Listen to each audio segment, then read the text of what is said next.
The Northern Lights Dab by Ispire. Dabbing with electromagnetic inductive heating is brought to you today by the channel and Cream City Babes. Go check them out. Don't forget the discount code. It gives you a discount and also helps support the channel. Let's get into this box. What's in it? You get a nice Ispire dab pad as well as a number of other items that you can see in the listing here. Pause the video if you want to see this list any longer. Getting back into the box, you have your dab pad. Comes with all the instructions on how to use, also how not to use, and then you have your carb cap. Comes in really big, largest carb cap I've ever seen. Your user manual. After that, we're getting into getting all the stuff out of the box. As you can see, it's all nicely wrapped. Now getting into device assembly, you start with the reclaim cup, you follow it by the inner cups. Those are acting as your atomizers. Then you put on your glass top, and then after that you put on your carb cap. After that you're good to go. After that you have a couple alcohol swabs, a couple alcohol pads, and a dab tool, and a USB-C charging cable. Getting into training lithium-ion batteries, make sure you drain them, charge them up all the way a couple times. Also with this device, I love it because it has 18650 batteries that are fully replaceable. You can get a number of them to go for on-the-go campsite travels. It's also really good for 5-day festival weekends. Anytime you want to not have to worry about having your battery fully charged, you can just swap them out. The dab also has pass-through heating while using the USB charging, so if you have low battery and you just plug it in, you'll still get those rips that you want without having to wait. Next, on how to heat, there are two options. You could double tap for a preheat. That'll take about 10 to 15 seconds before it beeps at you for being ready, and then you have the hold to press, which will just have it fire. I like using this after I do a double tap preheat. The dab's temperature range is 250 to 800 degrees Fahrenheit. I don't think you'll ever have to have it at 800, but if you do, leave a comment below with your experience. Now let's get into our first rips off this thing. I know it looks great, and I honestly like to fill it without having the cup in there because it is such a deep cup. It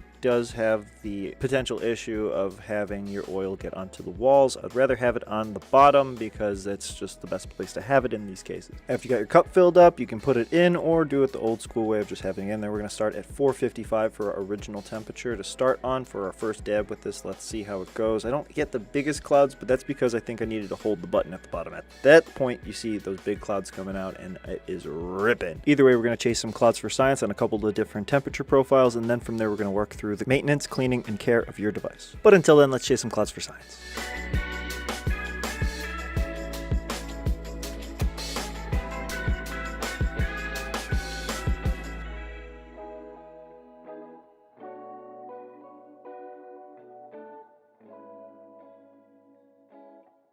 Now this is the part where we fix any water spill that goes back into our cup. Basically, you just have to do a very deep cleaning of getting all the water out and making sure that you do an ISO swabbing of everything. We will also be going into deep cleaning details for anybody that wants to know the deep cleaning on all of the different parts of the dab. But before that, we did want to take another dab. After all of that mess and cleanup, we went up to 540 and we took a fresh dab off of the other cup. We'll be cleaning both of those cups in our cleaning segment of this video. Now when it comes to cleaning out a dab after you've done a heat cycle and everything, you do want to take some Q-tips and just get all of the reclaim out of the bottom of the cup. Maybe give it a couple minutes to air out. If you have any ISO that you've used in this process, you don't want to end up inhaling any of that. But let's get into our deep cleaning tutorial. Now getting into the deep cleaning, I think this might be excessive for some, but I think you should wipe and swab before ISO soaking because you might end up just wasting a lot more ISO and a lot of time by going through and ISO dunking everything originally, mostly because a lot of stuff ends up building up, and it's easier to get it off when you just have to use a couple of Q-tips before you do the soaking because you're going to end up wasting a good 30 milliliters of isopropyl otherwise. So make sure you ISO swab your cups before you end up doing the ISO soaking. Next, I say you should do some swab wiping on your carb cap, only because the carb cap seems to end up building up a lot of reclaim on it throughout its process of use. There are some third-party carb caps that we'll be looking into to see if there's a difference. Next, after swabbing your carb cap, put it in a plastic bag and put some isopropyl in there, seal it up, and let it soak for a bit. This way you get all of your reclaim off, but at the same time you don't have your whole carb cap exposed to dirty isopropyl, which will leave remnants of reclaim behind on your glass. Seal up the bag for your carb cap and make sure to leave the carb cap standing with the dirty part standing up. Now moving on to cleaning the glass attachment for the dab, you do want to do some ISO swabbing and use those alcohol wipes because if you don't clean it prior to doing your ISO soaking in your main glass chamber, you'll end up having a lot of reclaim left over. You might as well get it all out of the mix before you have it all sealed up in the bags, swished up and set to the side.